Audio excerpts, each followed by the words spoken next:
নমস্কার দর্শক বন্ধুরা, ঝুমা রান্নাঘরে আপনাদের সবাইকে স্বাগত জানাই।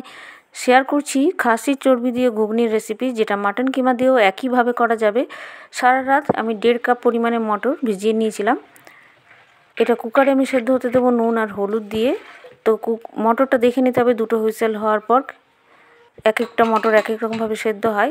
কাজু বাদাম এখানে 7-8টা আমি ভিজিয়ে নিয়েছি, আর পোস্ত হাফ টেবিল স্পুন ভিজিয়ে বেটে নেবো।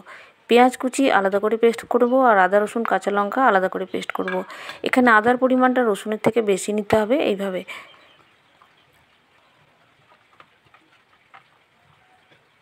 হাফ চামচ মতো রসুন বাটা, 1 চামচ মতো আদা বাটা, এরকম হবে। আর আদা রসুনের পেস্টটা করার সময় একটু জল দিয়ে পেস্টটা করলে মিহি পেস্ট তৈরি হয়ে যাবে। এবার এই খাসির চর্বিটা ছোট ছোট টুকরো করে কেটে নেব। মটরটাও সেদ্ধ হয়ে গেছে। এবার কড়াইয়ে সাদা তেল একটু বেশি পরিমাণ দিয়ে হাফ চামচের মতো ঘি মিশিয়ে নিলাম। এলাচ লবঙ্গ দারচিনি অল্প করে দিয়েছি, আর শুকনো লঙ্কা তেজপাতা ফোড়নে দিয়ে দিলাম গোটা জিরে। পেঁয়াজ বাটা ভালো করে কষে নেব। পেঁয়াজের জলটা শুকিয়ে বেশ ভাজা ভাজা হয়ে যাবে। তারপর আদা রসুন কাঁচা লঙ্কার পেস্টটা দিয়ে নাড়াচাড়া করে নেব। বন্ধুরা, এই রেসিপিটা আপনাদের ভালো লেগে থাকলে প্লিজ আমার চ্যানেল সাবস্ক্রাইব করবেন, পাশে থাকা বেল বাটনটা ক্লিক করবেন। তাহলে যখন নতুন নতুন রান্না ভিডিও আপলোড করব তাড়াতাড়ি নোটিফিকেশান পৌঁছে যাবে আপনাদের কাছে। এবার এখানে আমি ফ্যাটানো টক দই 3 চামচের মতো দিয়ে লো ফ্লেমে ভালো করে মিশিয়ে নিচ্ছি। আর কাজু বাটা পোস্ত বাটা, যেটা আমি অল্প পরিমাণ বলে সিলেই বেটে নিয়েছিলাম, সেটা দিয়ে আবারও কষে নেব। এই কাজু বাদাম আর পোস্তটা নাড়াচাড়া করতে করতে ভাজা ভাজা হয়ে গেলে একটা সুন্দর ফ্লেভার আসবে। এবার পরিমাণ মতো হলুদ গুঁড়ো, লঙ্কার গুঁড়ো, জিরে গুঁড়ো আর ধনে গুঁড়ো দিয়ে ভালো করে আরও একটু নাড়াচাড়া করে নেব।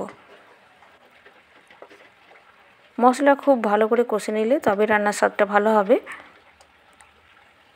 এইবার এর সাথে আমি মশলা কষানোর পর আমি এই খাসির চর্বিটা দিয়ে নাড়াচাড়া করে নেব। হাই ফ্লেমে 2 মিনিট নাড়াচাড়া করে লো ফ্লেমে কষে নেব। কষতে কষতে বেশ তেল ছেড়ে আসবে চর্বিটা থেকে আর মশলা থেকেও। এবার পরিমাণ মতো নুন আর কাশ্মীরি লঙ্কার গুঁড়ো দিয়ে ভালো করে মিশিয়ে নিচ্ছি। তো এই চর্বিটা সেদ্ধ হওয়ার জন্য গরম জল দিতে হবে। আমি এখানে মটর সেদ্ধ হওয়ার যে জলটা আছে সেটা দিয়ে দিলাম।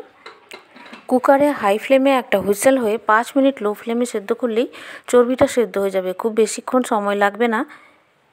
এবার এর সাথে সেদ্ধ করা মটরটা মিশিয়ে নেব।